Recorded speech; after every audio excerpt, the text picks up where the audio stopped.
how to create a cursive monster. Today I'm going to share a video with you on how to create a wonderful cursive monster. Now, what you're going to need is copy paper, a black marker, it could be a Sharpie, and something to color with. So here you see a cursive name, that's my name, Prim, and there's the symmetrical design once it's been traced. And you can turn it over one way or another to kind of get an idea of what kind of monster you can create. So let's go ahead and do this. All right, you're going to start off by folding your paper horizontally so that you've got a symmetrical fold right down the middle, okay? And once you've done that, make sure that you are on the folded line. See the folded line there? Okay, so once you've gotten that folded nice and neatly, we are going to trace. I started with a Sharpie just because it's easier for me, but you want to use the bottom side of the paper for the Sharpie. The bottom is going to be the bottom of the letter, okay? So when you are drawing your cursive letters, you want to make sure that most of the cursive lines are touching the folded edge. Now, I am drawing the word spring. If you have letters like a letter P that goes below the line, like this one here, you are going to just stop drawing that letter. So kind of imagine it going below the line, out of sight, out of mind.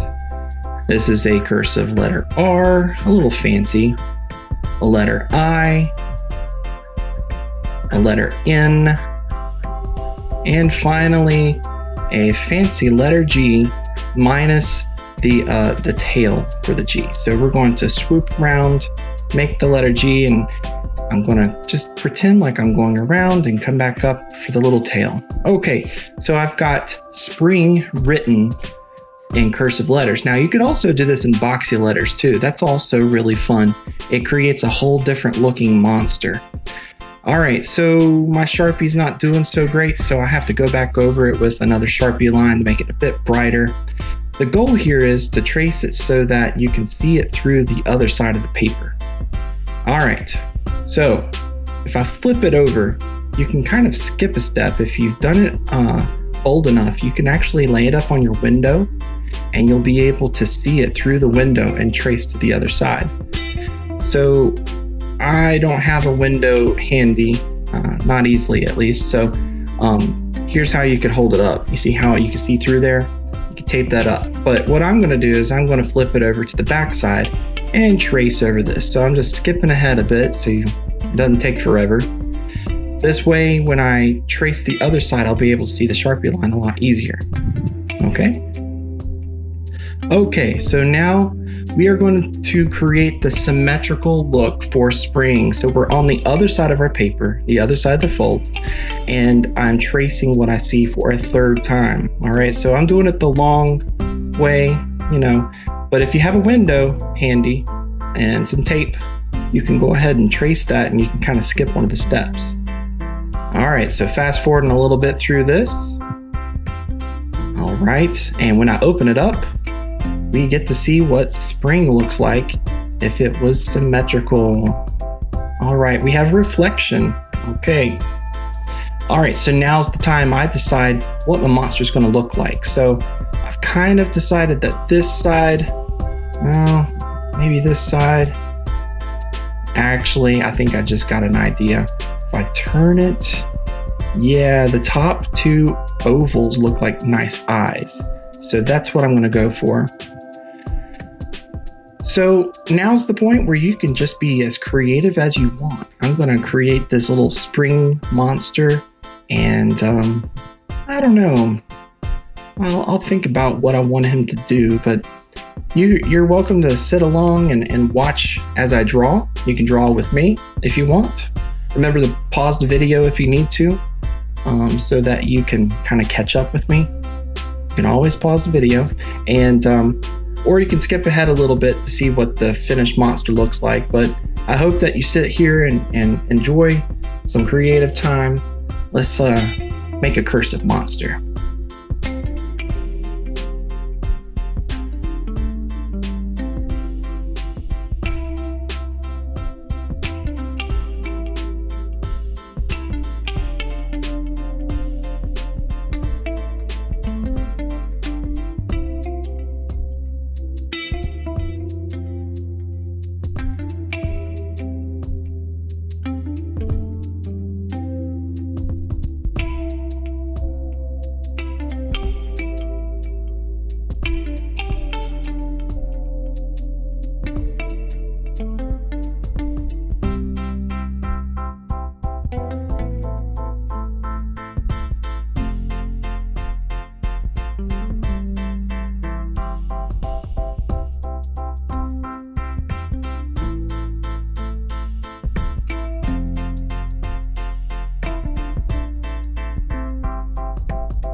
Now, there really are no right or wrong ways to make a cursive monster.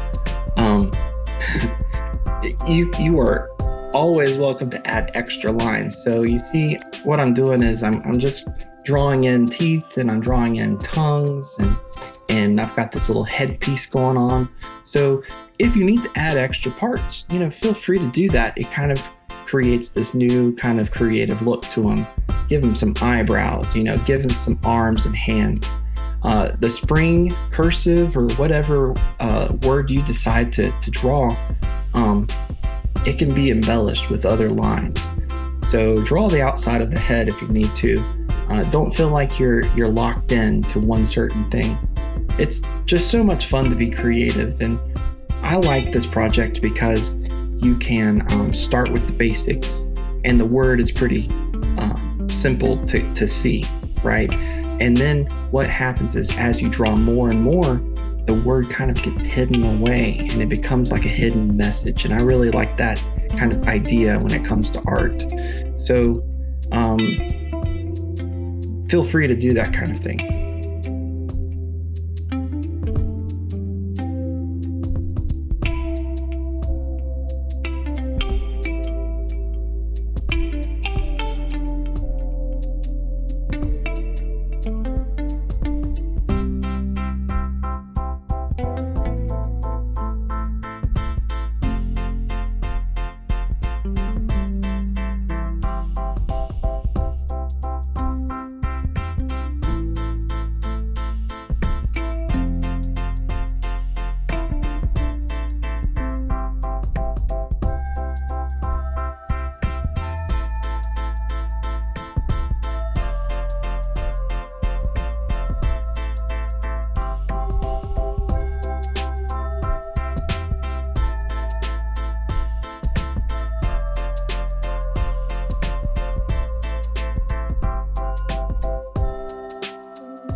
So I kind of struggled a little bit figuring out what to do with the bottom of the picture, but I thought, hey, he's a spring monster, so let's have him like roosting on some Easter eggs. And that's kind of a silly idea, but it works.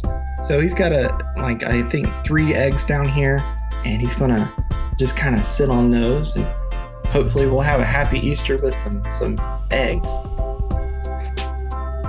So again, add as many lines as you want. Trace over the lines with a marker. That'll make your picture stand out instead of just drawing it with a pencil and leaving it like that. It doesn't have to be a Sharpie marker. It could be a magic marker too. That works perfectly fine. Sharpies do run, they bleed through the paper, so they're easier to see from the other side than a magic marker, but use what you have. All right, so here's our picture, okay? He's ready to go. And now what we're gonna do is we're gonna fast forward to see what the coloring's like. This is my favorite part.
Thank you guys so much for watching my video today. I would love to see your artwork. If you could figure out how to get it to me, I'd love to see it. Check me out on our Highland Park Arts page on Facebook. Maybe you could send me a message with your art, and I'd love to share it online. So thank you again for watching our video. I look forward to hearing from you. Talk to you soon.